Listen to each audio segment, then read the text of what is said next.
ಎಲ್ಲರೂ ಬನ್ನಿ ಎಲ್ಲರೂ ಬನ್ನಿ, ಇದು ಹಬ್ಬವಲ್ಲ ಇದು ಆತ್ಮದ ಸಂಭ್ರಮ.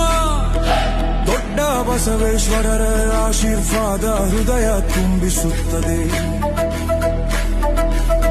ಸುಂಕಲಮ್ಮ ದೇವಿಯ ಕರುಣೆ ಇಲ್ಲಿ